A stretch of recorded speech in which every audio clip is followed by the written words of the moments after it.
네, 안녕하세요. 설명을 시작하도록 하겠습니다. 안녕하세요. 저는 매일국어의 노영주입니다.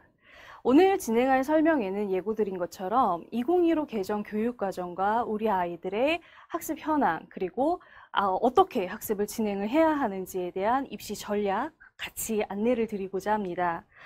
자, 일단 제가 교육계 전반 이슈를 좀 말씀을 드리려고 하는데요. 사실 사회의 주요 이슈가 바로 교육계 전반의 이슈라고 생각을 해주시면 됩니다. 그런데 이 교육계, 이 사회계의 그러면은 가장 큰 이슈는 뭘까요? 네, 바로 코로나19입니다. 이제 듣기도 지겨우시죠? 이 코로나19가 우리 아이들의 교육에 어떻게 영향을 미치는지 한번 보여드리도록 하겠습니다. 코로나가 확산되기 전, 그러니까 중국에서 막 확산이 되었을 때 2020년 2월경 미국의 미래학자인 제이슨 생커가 코비드19의 세계, 19 이후의 세계, 코로나19 이후의 세계가 어떻게 바뀔 것인지에 대해서 예측한 책을 하나 발간을 했습니다. 이 책은 2월에 발간이 되고 나서 굉장한 베스트셀러가 되었는데요. 이 책의 주요 내용을 안내를 드리도록 하겠습니다. 글씨가 잘 안 보이시죠? 이 책의 주요 내용을 제가 안내를 드리자면요. 먼저 첫 번째, 의료 분야의 수요가 늘어나면서 의료계 직종이 굉장히 확대될 것이다. 그런데 이 제이슨 생커가 발표한 지 채 반년이 지나지 않아서 우리나라에서도 의대생 확대 선발한다고 발표했습니다. 자, 두 번째, 미래의 전문직을 살펴보면 원격으로 진행되는 직종이 확대될 것이다. 이건 당연하겠죠. 그리고 이러한 원격 직종이 확대되는 것에는 4차 산업혁명이 한몫을 할 거라고 예측을 했습니다. 그리고 세 번째, 교육은 민주화될 것이다 라고 예측을 했습니다. 교육의 민주화? 그러니까 다시 말해서 우리 아이가 예를 들어 강원도에 살고 있어요. 그런데 강원도에서 우리 아이가 원격으로 하버드 석사나 박사를 딸 수 있다는 얘기입니다. 그러면 당연히 교육의 질이 올라가겠죠. 그리고 네 번째, 이 교육의 질이 올라가는데 한몫 거두는 게 바로 에드테크, 그러니까 이 좀 더 기계적인 그리고 이 강의 도구로서의 에드테크에 대한 투자가 확산될 거라는 얘기를 했습니다. 자, 그런데 이 내용이 우리나라 교육계에 바로 적용이 되어서요. 이 다음과 같은 이제 내용으로 우리가 받아들이면 될 겁니다. 첫 번째, 우리 아이들은요, 온라인 학습이 이제 필수적인 시대가 되었습니다. 온라인 학습에 제대로 적응을 하지 못하는 아이들은요, 다시 말해서 원격으로 이 직장을 다닌다든지 앞으로 일을 하는 게 좀 어려워질 수 있습니다. 둘째로, 교육의 질이 향상된다. 그리고 보편적 기회가 확산된다라는 말씀을 드렸는데요. 다시 말하자면은 우리 아이들에게 좀 더 좋은 교육을 해줄 수 있는 기회가 늘어났다는 얘기입니다. 세 번째, 4차 산업혁명의 가속화로 더욱 빠르게 이러한 교육의 변화가 진행될 거라는 예측입니다.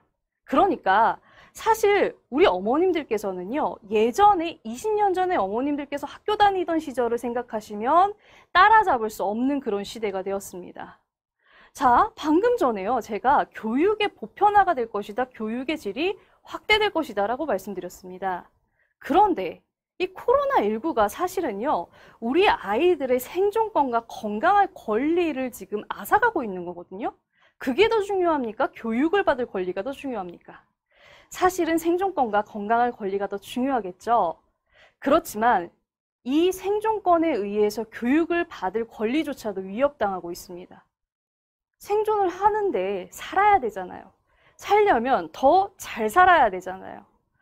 이 더 잘 살아야 된다? 제가 방금 전에 온라인 학습이 필수화되고 교육의 질이 확대될 거라고 했는데 문제는 지금 도표를 보시는 것처럼 코로나19가 확대가 되고 난 이후에 아이들의 학력 격차에 대해서 매우 커졌다. 그리고 커졌다라는 응답이 전체의 76% 이상을 차지하고 있습니다. 이 실제로 체감의 학습 격차가 굉장히 늘어난 것도 사실이지만 아이들의 실질적인 학습의 격차도 상당히 늘어났습니다. 그러다 보니까 이 교육의 격차 확대는 어떤 걸 의미하냐면요. 교육이 극단적으로 양극화될 것이라는 것을 의미합니다. 이제는 중간이 없어지는 거예요. 어머님들, 아버님들 잘 느끼시죠? 중산층 있습니까, 우리나라에? 중산층 없다고 느끼시죠? 교육에서도 마찬가지가 될 겁니다. 그리고 아이가, 우리 어머님들의 바람은 그걸 거예요. 우리 아이가 공부 잘해서 스카이 갔으면 좋겠고 공부 잘해서 영재 됐으면 좋겠어. 이런 바람 하십니까? 아니죠.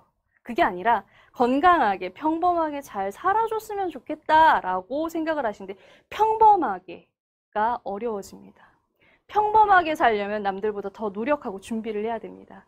그래서 제가 오늘 더 준비를 하기 위해서 남들보다 빠르게 준비하기 위한 교육 정책에 대해서 안내를 드리려고 합니다.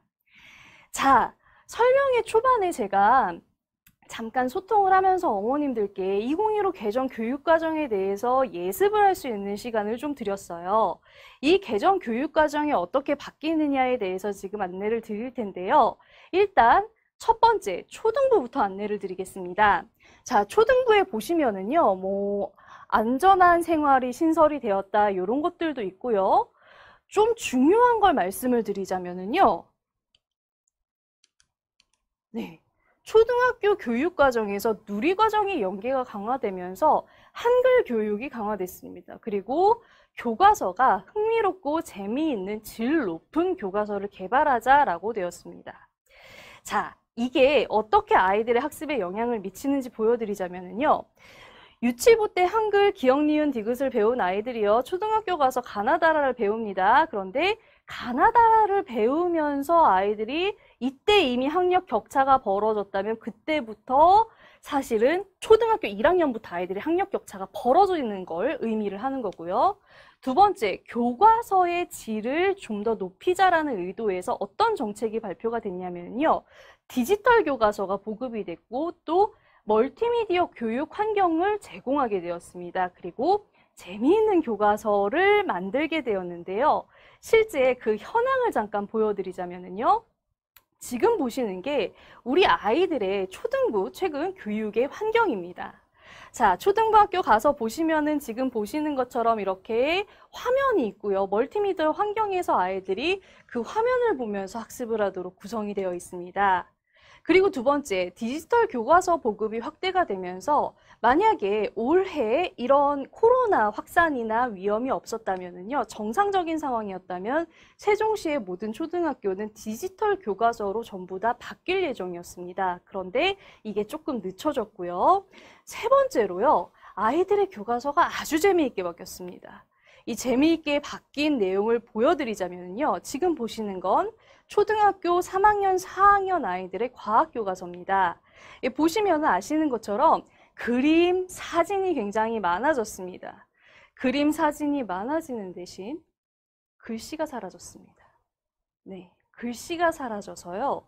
어떤 현상이 유발이 됐냐면요. 아이들에게 그림을 보고 창의력을 길러서 네가 스스로 써보라고 그렇게 교육이 진행이 되고 있습니다. 아이의 창의력을 기르는 거 좋죠? 창의력을 길러서 네가 써봐. 근데 알아야 쓰죠. 아무것도 모르는 아이들은요. 그림만 보고 이게 학습이라고 생각을 하고 중학교에 입학을 하게 됩니다. 제가 초등부, 중등부 1학년까지 아이들의 이제 교과서를 쭉 살펴봤는데요. 국어 교과서를 제외하고 중학교 1학년까지 아이들의 교과서에 3문단 이상 넘어가는 글이 없습니다. 아이들은 글을 읽어보지 못하고 이게 학습이라고 생각하고 중학교에 입학을 하게 됩니다. 자, 이제 중등부로 넘어가서 좀 보여드리겠습니다. 중등부는요, 자유학기제가 확대되었습니다. 이제 법제화가 된 건데요. 중등부 자유학기제가 법제화됐다는 얘기는 전국의 모든 중학교에서 이제 자유학기제가 실시가 된다는 얘기고요. 거점학교 그리고 서울 경기권의 학교는 자유학기제뿐만 아니라 자유학년제가 실시되고 있습니다. 이 얘기는 뭐냐면요. 아이들의 중학교 1학년 때에는 시험이 없다는 얘기입니다. 두 번째, 학생 참여 중심의 교수 학습 방법이 확대가 되고 과정 중심 평가가 확대가 되면서 뭔가 조금 변화가 생겼고요. 세 번째, 국어에 연극 단원이 신설이 되었습니다. 그리고 아주 재미있는 게 하나 있는데요. 국어 교과서에서요. 의문의 변동과 문법 부분이 사라졌습니다. 국어 공부하기 되게 수월해졌겠죠? 점점 쉬워지는 교육 과정이 과연 우리 아이들에겐 어떤 영향을 미칠까요? 자, 자유학년제로 확대 실시되면서 아이들은 중학교 1학년 때까지 시험이 어떻게 나오는지를 모르는 채로 중학교 2학년으로 넘어갑니다.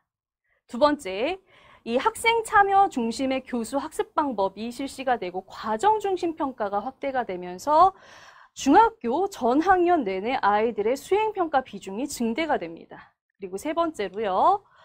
아이들이요, 암기 중심에서 연극하기 단원 신설되고 문법 사라지면서 표현하기 중심의 수업으로 변형이 되었습니다. 자, 그러면 아까 제가 중등부 수행평가가 굉장히 이렇게 많이 늘어났다, 확대가 됐다고 말씀을 드렸는데요. 이 수행평가의 사례를 한번 보실까요? 국어 수행평가입니다. 성취 과정에 맞는 책을 읽고 독후감을 써오세요. 보통은요, 중학교 1학년 때 봄봄 아니면은 다른 동백꽃 이런 책을 읽고 독후감을 써오라고 합니다. 두 번째, 기사문을 작성해 오세요. 혹은 주장하는 글을 써오세요. 영어는 에세이 쓰기, 해석해오기, 문법에 맞게 작문 외우기, 수학은 풀이 과정까지 써오기. 이런 것들이 이제 수행평가가 많이 이제 확대가 됐는데요. 지금 잘 보시면은요, 이 모든 수행평가들이 전부 뭐예요? 써가는 겁니다. 네. 근데 어머님, 우리 친구들 가만히 생각해 보세요. 글씨 쓰는 거 좋아해요? 싫어해요? 네, 좋아하는 친구 제가 못 봤어요. 글씨 쓰는 거 싫어하는데 수행평가는 거의 대부분 쓰는 과정으로 늘어났습니다. 자, 중등부 어머님들 지금 집중하셔야 돼요. 그러면 중학교 때 아이들의 학습 어떻게 시킬 것이냐? 자, 일단 아이들의 시험의 비중을 아셔야 됩니다. 이 시험 비중을 보여드리자면은요. 1학년 때에는요, 아이들이 시험을 보지 않습니다. 그러니까 내신을 대비하지 않아요. 내신 공부 방법이 어떻게 되어야 하는지 아이가 알 수 없습니다. 자, 대신에 이 기간에는 뭘 해야 되는 거냐면요. 수행평가를 어떻게 치러야 하는지 훈련하는 기간입니다. 이 기간에 제대로 훈련을 받지 못한 아이들이 어떤 문제를 겪냐면요. 2학년 때 올라가면은요, 전체 시험 과정의 50%가 수행평가, 그리고 나머지 50%는 지필평가로 평가가 됩니다. 지필평가라는 건 중간고사, 기말고사입니다. 그런데 이 지필평가에서요, 30%만 객관식이에요. 20%는 주관식 단답형 혹은 서술형입니다. 자, 그러면 전체 시험 과정에서 써야 하는 비중이요, 50에 20 더해서 70입니다. 아이가 객관식 문제를 아무리 잘 풀어도요, 어떤 문제가 발생하냐면요, 객관식 100점 맞았어요. 그래도 수행평가 못하면 B 이상 받기 어려워요. 자, 그래서 2학년 때에는 어떤 기간이냐면요, 수행평가를 어느 정도 비중으로 준비를 하고, 그리고 내신 기간에는 어떻게 학습을 해야 하는지 알아보는 기간입니다. 그리고 3학년 때 이 내신과 수행평가를 어떻게 해야 하는지를 적절하게 비중을 섞어서 3학년 때 시험 대비는 이렇게 하는 거구나 라고 잘 익히고 고등부를 대비해 주셔야 됩니다. 사실 어머님 잘 생각해 보시면 우리 아이 영재고나 아니면 특목고 보낼 거 아닌 이상은 중등부 내신이 대입에 반영되지 않아요. 대입에 반영되지 않는 중등부 내신, 그러면 그냥 준비 안 해도 되나? 그래, 그냥 넘어가도 되나? 네. 여기에서 아이들이 이제 중등부 내신의 의미는 뭐냐면요. 진짜 대입에 들어가는 고등부 시험을 어떻게 치러야 하는지 이때 충분히 연습이 되어야 한다는 겁니다. 그래서 이 3년 동안 수행평가는 어떻게 해야 하는지, 그 다음 내신은 어떻게 준비를 해야 하는지, 그리고 학습의 비중은 어떻게 두어야 하는지를 아이들이 충분히 익히고 나서 고등학교 들어가야지 헷갈리지 않고 혼동하지 않고 고등부 내신을 치러내고 입시를 준비할 수 있는데요. 문제는 자유학기제, 자유학년제가 실시된 지 꽤 오랜 시간이 지났음에도 불구하고 아이들은 수행평가에 제대로 익숙해지지 못하고 올해 같은 경우 중1 굉장히 최악의 학년이, 아이고 죄송합니다. 굉장히 안 좋은 학년이에요. 딱 입학하자마자부터 온라인 계약을 해서 상반기에 학교 몇 주 안 가고 방학했습니다. 그러니까 수행평가 어떻게 해야 되는지 몰라요. 그 상태에서 어떻게 2학년을 들어가느냐? 굉장한 관건이 되겠죠. 2학년 때 우리 아이들은요, 일단 굉장히 힘들어요. 나는 1학년 때 그냥 대충 해도 내신 뭐 그냥 대충 해도 됐는데 2학년 때 내신이랑 수행평가를 같이 하래요. 이게 평가에 반영이 된대요. 그래서 많이 느끼실 겁니다. 2학년 학부모님들 어떻게 해요? 아이들 수행평가 하느라 밤새요. 그쵸? 밤새고 그리고 그 다음날 힘들어. 엄마 너무 피곤해. 자, 여기까지면 굉장히 착한 아이예요. 엄마 힘들어. 너무 피곤해. 수행평가하느라 너무 힘들어서 나 학교 다니기 힘들어 라고 그러면 되게 착한 아이인데요. 이제 조금 중간 일반적인 친구들은 어떻게 하냐면요. 엄마 나 이거 수행평가 나왔는데 같이 좀 해줘. 그것도 수행평가 제출 이틀 전 아니면 하루 전에 얘기합니다. 그럼 엄마도 같이 밤새야 돼요. 네. 같이 밤새시면서 엄청 힘드시겠죠? 네. 이런 것들을 잡아주는 것이 굉장히 중요합니다. 자, 이제 세 번째 고등 과정입니다. 자, 고등부 어머님들도 집중하셔야 되지만 2015 개정 교육과정은 앞으로 우리 중학교 2학년 학생들까지 적용이 되는 것이고 이러한 경향이 앞으로도 쭉 적용이 될 것이기 때문에 중등부 어머님들도 집중해서 들으셔야 돼요. 자, 예전에는요, 어머님들 학교 다니실 때에는 계열이 문과, 이과 이렇게 나뉘었었죠. 그런데 이 계열이 사라집니다. 그래서 공통 과목과 선택 과목으로 구성이 되고 뭐 선택 과목은 이렇게 바뀌고 진로 선택과 전문 교과를 통해서 맞춤형 교육 아니면은 수월성 교육을 실시한다 이러는데 이게 무슨 얘기냐면요. 문이과가 사라지고 인문, 사회, 교육, 의학, 보건, 자연, 공학 계열로 나뉜다는 얘기입니다. 예체능은요? 예체능 원래 따로 있었잖아요, 어머니. 그쵸? 그래서 인문, 사회, 교육, 의학, 보건, 자연, 공학 계열로 세분화되는 걸 언제 선택한다? 2학년 올라갈 때 선택합니다. 그러니까 이 계열을 언제까지 고민을 해둬야 된다? 최소한 1학년 11월까지는 고민을 마쳐야 합니다. 이제 얼마 안 남았어요, 고1 어머님들. 자, 그리고 대입제도는 수능 3년 예고제를 실시하고 문이과 통합수능을 실시합니다. 사실 제가 2002년생 친구들 너무 안타깝게 생각하는데요. 2002년생 친구들이 이 문이과 통합수능 실시에 가장 이제 조금 피해 아닌 피해를 받아요. 왜냐하면요. 우리 2002년생 올해 수능 보는 친구들은요. 문이과가 통폐합된 교육과정으로 학습을 진행을 했거든요. 근데 수능은요. 문이과 아닌 걸로 봐요.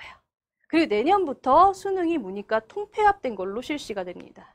네, 재수를 하기가 아주 부담스러워졌어요. 자, 그 다음 교과 과정 변경을 보시면은요. 국어 쪽을 제가 좀 자세히 이렇게 좀 말씀을 드리는데요. 고등부에는 원래 연극단원이 별도로 없었습니다. 그런데 고등부 국어 연극단원이 신설이 되고요. 국어에서 의문의 변동 문법 부분이 중세국어, 근대국어의 의문의 변동 문법 부분이 사라졌어요. 무슨 얘기냐면요.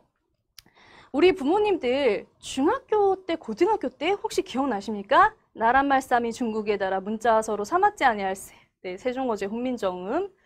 아직도 지긋지긋하게 기억나시죠? 근데 그때 공부할 때, 이제 지금은 듣기도 싫어요. 막 그러시는데요.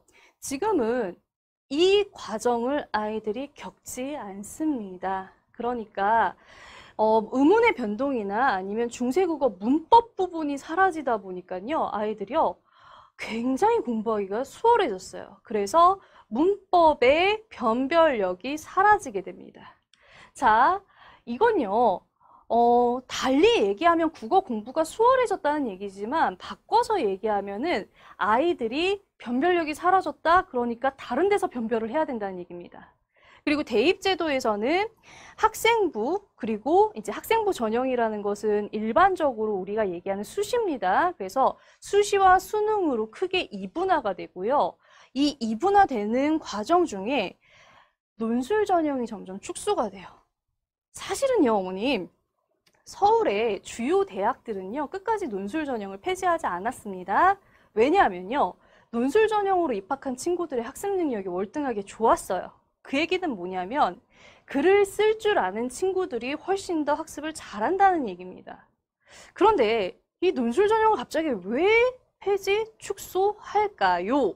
요거 포인트로 잠깐만 집중해 주세요. 자, 그리고 중세국어, 근대국어, 의문문 삭제됐다고 말씀을 드렸고요.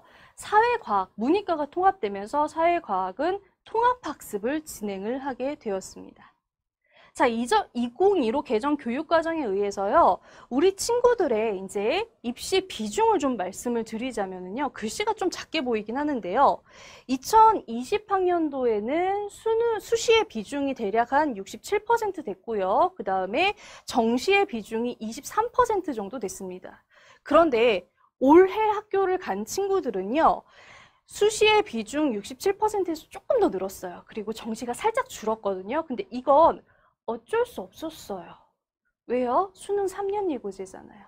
이미 기존에 정해놓은 정책을 바꿀 수 없었습니다. 그런데 내년부터 우리 정권에서 뭐라 그랬죠? 아, 수능을 확대할 거야.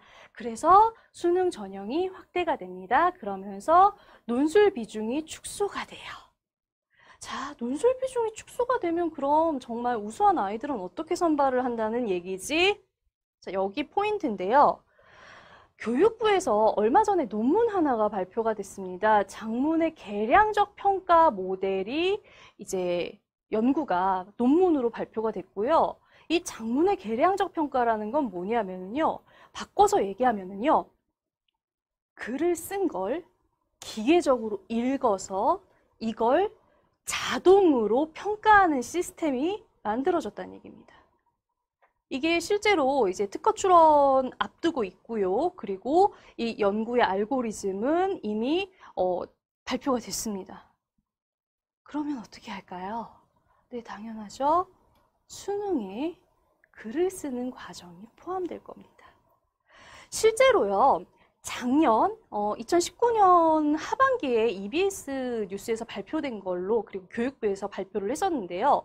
2028년도 그러니까 지금 초등학교 4학년 정도 학생들이 수능을 볼 때에는요. 바칼로레아 과정이라고 해서 수능에서 작문하는 것을 평가를 할 수도 있다. 네, 원래 올해 이제 하반기에 발표 예정이었는데 지금은 이제 긴급 시국이다 보니까 발표가 좀 안 된 것 같아요. 2028년에 수능에 바칼로레아, 즉 작문 과정을 넣을 수 있다라는 예고를 했습니다. 그리고 실제로 그러한 연구 모델이 진행이 됐어요. 그러니까 논술 비중을 축소를 하고도 주요 대학에서 반발이 적었던 겁니다. 자, 그럼 여기까지 들으신 어머님들께서는 어떤 생각을 하셔야 되냐면요. 초등부 어머님 혹시 계시는지 모르겠는데요.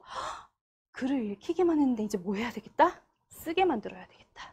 중등부, 고등부 어머님들요. 정신 바짝 차리셔야 됩니다. 아이들이 지금 하는 수행평가, 그래 괜찮아 라고 생각하시지만 이 수행평가의 내용 그리고 수행평가의 과정이 바로 수능을 준비하는 과정이 될 겁니다. 네, 그래서 정신 바짝 차리셔야 되고요. 그러면 이제 조금 더 깊이 있게 들어가 볼까요? 2015 개정 교육과정에서 이 처음에 제가 고등부 이제 말씀을 드리면서 뭐라고 말씀드렸냐면요. 문이과가 통합될 거예요. 그리고 대신에 2학년 올라가면서 1학년 11월 정도가 되겠네요. 1학년 11월 정도에 아이들이 인문, 사회, 공학, 그다음 자연, 의학보건 계열 뭐 이렇게 나눠서 6개의 계열로 쪼개질 거라고 말씀을 드렸습니다. 이 쪼개지면서 아이들의 배우는 교과목이 바뀝니다. 자, 1학년 때는요. 공통과목으로요. 모두 다 국어, 수학, 영어, 한국사, 통합사회, 통합과학 다 배웁니다. 이거는 거의 동일해요. 지금이랑 별로 다르지 않은데요. 다만 다른 게 있다면은 과학과 사회를 모든 아이들이 같이 배운다는 겁니다. 2학년 올라가면서 아이들은 자신이 선택한 계열에 따라서 선택 과목을 하나씩 선택해서 수강을 해야 됩니다. 이때 일반 선택 과목은 대학의 교양 과정이라고 생각하시면 돼요. 그래서 조금 더 폭넓게 우리 아이들이 공부를 할 수 있도록 하는 과정이고요. 진로 선택 과정은 제가 아까 말씀드렸던 계열의 학습 수월성을 위해서 미리 아이들이 대학의 전공 과정을 조금 당겨서 듣는다 정도로 생각하시면 됩니다. 그러다 보니까 진로 선택 과목에 교과목들이 참 재밌어요. 어떤 게 있냐면요. 여행지리, 그 다음에 경제수학 이런 것들이 있어요. 그리고 영어에도 그냥 영어가 아니라 영미문학 읽기. 이 영미문학 읽기는 뭐냐면요. 다시 말해서 영미문학, 그러니까 영어권 문학의 중요한 작품들이 있죠. 셰익스피어나 뭐 이런 것들. 그런 것들을 아이들이 읽고 그 다음 에세이를 쓰도록 하는 그런 과정입니다. 굉장히 심층적인 과정이죠. 이런 것들을 계열에 맞게 선택해서 수강을 해야 됩니다. 문제는 뭐냐면요. 일반 선택 과목이나 진로 선택 과목, 특히나 이 진로 선택 과목은 굉장히 심화 과정이고, 그리고 교과목 자체가 여러 갈래로 이제 쪼개져 있다 보니까 학교에서 선생님들께서요, 이 진로 선택 과목을 담당할 선생님들이 모두 다 마련되지는 않아요. 그러니까 모두 다 대비를 하기는 어려워요. 학교마다. 두 번째, 진로 선택 과정을 선택한 아이들마다 강의실이 다 달라야, 교실이 다 달라야 되잖아요. 그런데 이 교실이 다 마련되어 있지도 않아요. 그럼 어떻게 해야 돼요? 네, 그러면 우리 아이들은 학교 잘못 가면은, 저는 예를 들어서 여행 칼럼니스트가 꿈이에요. 그래서 때려 죽여도 여행지리를 들어야 될 것 같은데 우리 학교에는 여행지리가 개설이 안 된대요. 그럼 어떻게 해야 돼요? 여행지리 못 듣고 나는 대학 가야 돼요? 그럼 학생부 종합전형에서 나는 평가 제대로 못 받아요? 그래서 생겨난 게 고교학점제입니다. 네, 그래서 아이들이요, 이러한 진로 선택 과목이나 일반 선택 과목을 충분히 선택할 기회를 주기 위해서 지역별로 거점 학교를 마련합니다. 그래서 예를 들어서 A 고등학교에서는 사회탐구 부분에서 A 고등학교에서 여행지리를 개설했다. 그럼 B 고등학교에서는 사회문제 탐구를 개설하는 겁니다. 그리고 C 고등학교에서는 고전과 윤리를 개설하는 겁니다. 그러면 이렇게 개설을 해놓고 나면 어떻게 될까요? 네, 월요일부터 금요일까지는 내가 A 고등학교 학생이면 A 고등학교 가요. 그리고 토요일에 혹은 2주일에 한 번씩 내가 여행지리를 듣고 싶으면 B 고등학교로 갑니다. 그리고 B 고등학교에서 이수한 성적은 A 고등학교 학생부에 반영이 됩니다. 그게 바로 고교 학점제의 주요 내용입니다. 문제는요. 자, 가만히 생각을 해보세요, 어머님. 수학 중에서 예를 들어서 가장 어려운 부분이 어떤 걸까요? 네, 기하, 벡터 나오면 우리 아이들 거의 쓰러져요. 네, 기하, 벡터 별로 안 좋아합니다. 그럼 기하, 벡터 선택하는 아이들은 몇 명이나 될까요? 혹은 국어의 고전 읽기. 여기 국어의 고전 읽기는요, 철학 서적이나 아니면은 굉장히 오래된 서적들 읽고 해석하고 공부하는 겁니다. 자, 이거 좋아해서 선택하는 아이들 몇 명이나 될까요? 몇 명 없겠죠? 그럼 인원이 얼마 안 돼요. 근데 수강생이 많으면은요, 상대적으로 내가 성적을 올릴 수 있는, 그러니까 조금만 나쁘게 말할게요, 어머님. 중간과 바닥을 깔아줄 애들이 많습니다. 근데요, 고전 읽기 선택하는 친구, 기하 선택하는 친구들은 주로 어떤 친구들이 선택할까요? 공부 잘하는 친구들, 의대 가고 싶은 친구들. 이런 친구들이 선택합니다.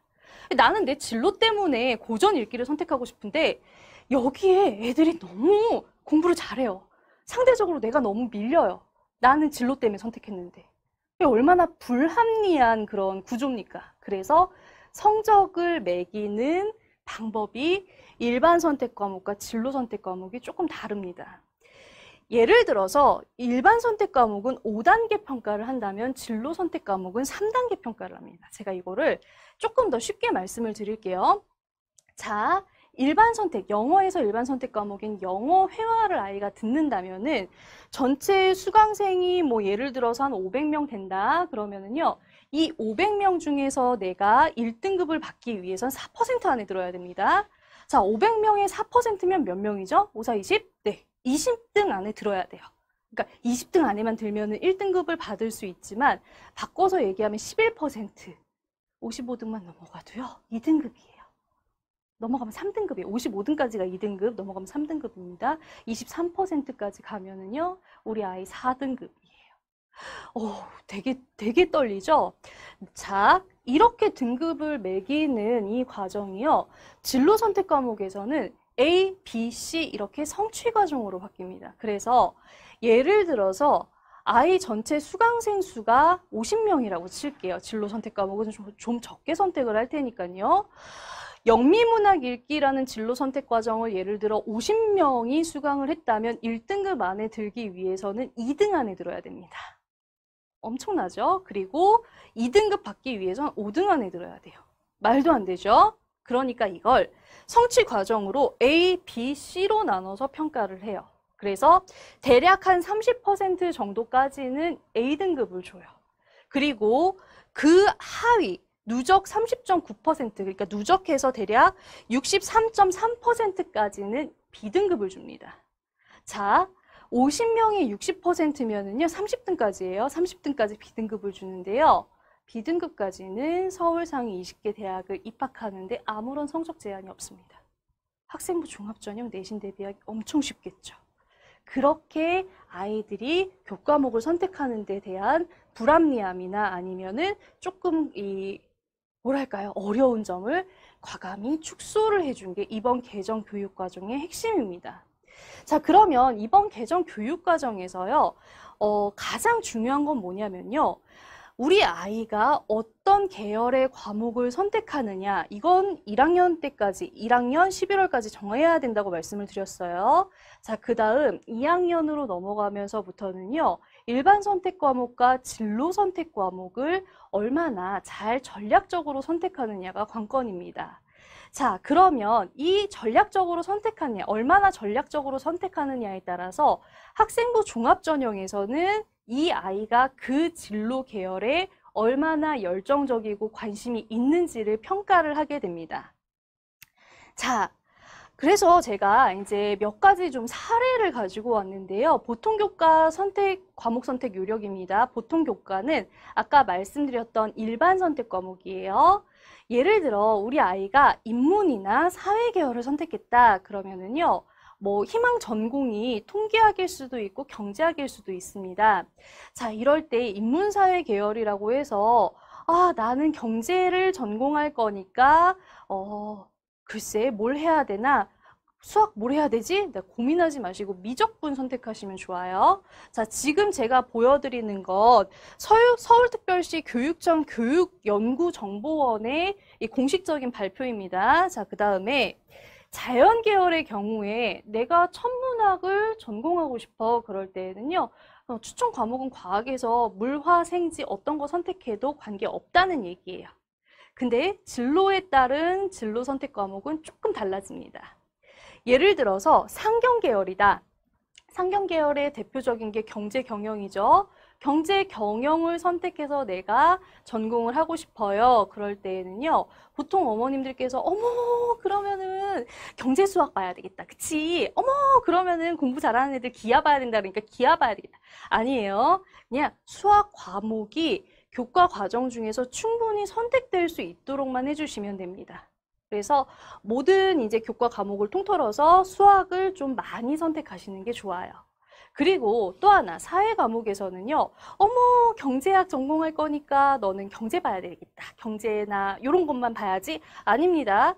경제, 그리고 경영 계열을 전공하기 위해서는요, 정치와 법의 구조가 어떻게 되는지도 알아야 되고요. 전 세계적으로 어떤 역사가 이렇게 돌아가고 있는지도 잘 알아야 돼요. 그래서 정치와 법, 경제, 세계사, 세계지리 이 정도 선에서 선택을 하시는 게 좋습니다. 그래서 이렇게 선택을 하셨을 때 학생부 종합전형, 아직까지 이 정시가 늘어난다고는 하지만은요, 입시 전형의 절반이 수시예요. 그리고 이 수시에서 비중이 좀 줄기는 했지만 학생부 종합전형 우리가 무시할 수 없어요. 그래서 이 무시할 수 없는 학생부 종합전형 선택을 위해서는 이런 교과목 전략적인 선택이 굉장히 중요합니다. 왜요? 내가 전공에 대해 얼마나 열정적인지를 종합적으로 평가하고 그리고 전공을 제대로 학습할 수 있는 능력이 있는지를 종합적으로 평가하는 게 학생부 종합전형이니까요. 자, 그래서 이제 개정 교육 과정에서 제가 이제 요 정도로 아이들의 수시 그리고 내신 대비의 전략을 좀 말씀을 드렸는데요. 근데 수능, 정시도 우리가 무시할 수 없잖아요. 아직까지는요, 이 정시의 비중이 대략 한 30% 정도밖에 되지 않지만은 앞으로 점점 늘려나갈 거라고 했으니까 정시도 대비를 해야 됩니다. 자, 그러면 정시에서 우리 아이들이 수능에 어떤 교과를 보는지 같이 한번 좀 봐주시기 바랍니다. 자, 공통적으로 아까 말씀드렸던 의학보건, 그 다음에 자연, 공학, 사회, 인문 모든 계열에서 한국사는 필수예요. 반드시 봐야 됩니다. 자, 그 다음 일반 선택 과목에서 필수적으로 봐야 되는 건 국어에서 독서와 문학, 그리고 수학에서 수원, 수투, 영어의 영어원, 영어2, 그 다음 사회와 과학은 계열 구분 없이 아까 보셨던 그런 선택들 중에서 하나, 두 개만 선택을 하면 됩니다. 자, 옆쪽에 있는 선택 과목이 중요합니다. 이 옆쪽에 있는 선택 과목은요, 두 개를 선택을 해야 돼요. 네. 그럼 두 개를 선택을 할 때 국어를 예를 들어서 좀 보여드릴게요. 독서, 문학은 필수적으로 봐야 돼요. 자, 그리고 화법과 작문, 언어와 매체, 죄송합니다. 요 두 개의 과목 중에서 하나가 필수입니다. 그러면 국어에서 우리 아이는요, 반드시 이 세 과목을 봐야 되는데요. 독서, 문학, 화작, 혹은 독서, 문학, 언어와 매체 두 가지 종류 중에서 한 가지 시험을 보게 되겠죠. 자, 그러면은요, 화법과 작문은 우리 부모님들 잘 아시는 것처럼 말하고 듣는 그리고 쓰는 이런 요령입니다. 영어의 듣기 평가와 유사하다고 할 수 있는데요. 최근 수능 경향에 의하면은요, 이 화법과 작문의 경향이요, 약간 비문학 쪽으로 쏠립니다. 그래서 길이도 굉장히 길어지고요, 독해를 제대로 해야지, 글을 잘 읽어야지 문제를 맞출 수 있는 쪽으로 조금 변형이 되었습니다. 그럼에도 불구하고요, 언어와 매체보단 쉬워요. 언어와 매체가 뭔데요? 저 언어와 매체? 왠지 매체에 관련될 것 같아요. 관련된 거일 것 같아요. 그래서 매체에 관련된 거니까 내가 PD가 꿈이면 언어와 매체를 선택을 하면 되게 쉽게 공부할 수 있어요. 아니에요? 언어와 매체가 문법입니다. 네, 아까 말씀드렸던 그 공부하기 싫은 문법이 바로 언어와 매체입니다.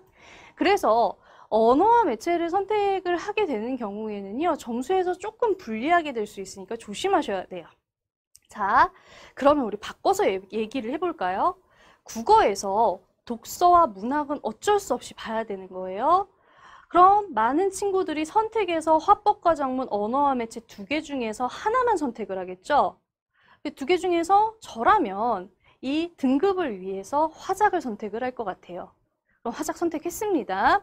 자, 그러고 나면은요, 사실 변별이 돼야 되잖아요. 변별이라는 건 조금 남들보다 우수하다는 평가를 받을 수 있어야 됩니다.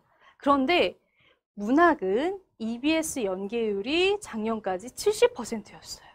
물론 EBS 연계율을 계속 떨어뜨린다고 발표는 했지만 제가 이제 감히 예상을 해보건대 올해는 EBS 연계율 떨어뜨리기 힘들 겁니다.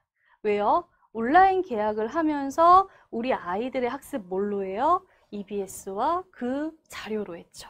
그럼 이거 가지고 연계율 떨어뜨리면 어떻게 돼요? 학력 격차 많이 난다고 훨씬 더 말이 많이 나겠죠? 그러니까 문학은 EBS 수능 특강과 그 다음 수능 완성 여기서 좀 많이 나올 겁니다. 이걸 철저하게 공부하고요. 그리고 각 교과서, 문학에 나오는 작품들을 철저하게 공부하는 것이 중요합니다. 그래서 이 EBS 수능 특강과 수능 완성에 나오는 작품들을 잘 암기하면 대략 문학에 나오는 문제 중에서 70% 정도는 맞출 수 있어요. 놀랍죠? 자, 그러면 화법과 작문은 변별이 안 돼요. 문제는 뭐예요? 독서입니다. 자, 독서는 어머님들 잘 아시는 것처럼 비문학이에요. 자, 왜 제가 국어에서 이 독해부터 잡아야 되는지를 이제 입시와 연계를 해서 좀 말씀을 드리겠습니다. 자, 첫 번째, 수행평가 비중이 증대가 되면서 대입 학생부 전형에 미치는 영향력이 굉장히 커졌습니다. 그리고 이 수행평가는 결국에 쓰기죠. 근데 쓰려면 어떻게 해야 돼요? 기본적으로 읽어야 됩니다. 읽어야 쓸 수 있잖아요. 그쵸? 읽고 기본적인 배경 지식이 있어야지 이 수행평가와 학생부 전형의 대비가 가능합니다. 이 또한 고등부 국어에서 중세, 근대 국어의 의문 부분이 삭제가 되면서 아이들이 일반적인 내신을 볼 때에도 변별이 되는 것은 비문학 부분에서 많이 변별이 될 겁니다. 실제로 조금 이제 아직 비평준화된 지역의 고등학교나 서울, 경기 일부 학교의 시험지에 이 시험 문항으로는요. 외부 기출 지문을 활용한 독서 지문으로 아이들의 성적을 변별합니다. 그래서 내신에서 대비를 할 때에도 이 독서가 상위권을 잡는 키포인트가 되는 거죠. 그리고 세 번째, 수능에서 마지막으로 남은 유일한 변별의 영역. 어떤 거요? 비문학 독서. 그래서 앞으로 이 독서의 영향력은요, 2015 개정 교육과정이 천지개벽해서 바뀌지 않는 이상 계속 지속이 될 거예요. 자, 그러면은요, 진짜 그런지 제가 한번 좀 보여드릴게요. 지금 보시는 표는요, 그렇게 어려웠다던 재작년 수능의 오답률입니다. 막 어려워가지고 막 불수능이었다 하던 애 기억나시죠? 그 해에 아이들이 가장 많이 틀렸던 문제 베스트 7을 꼽아봤는데요. 분야를 한번 보실까요? 독서, 독서, 문법, 독서, 독서, 독서, 문법. 결국 아이가 언어와 매체, 즉 문법을 선택하지 않는 한 수능에서 변별되는 건 어디다? 독서다. 너무 시간이 지나서 이제 못 믿겠어요. 그러실까봐 제가 준비해왔어요. 6월 모평의 오답률, 7월 모평의 오답률, 높은 베스트 5 중에서 독서 부분을 제가 골라봤는데요. 5개의 문항 중에서 3개 이상이 보통 독서 지문으로 오답률 베스트 5 안에 들었습니다. 즉, 수능에서도 상위 1%의 비밀은 바로 독서 영역, 즉 독해라는 결론이 나옵니다. 그러면 어느 정도나 우리 아이들의 독해력이 필요한 걸까요?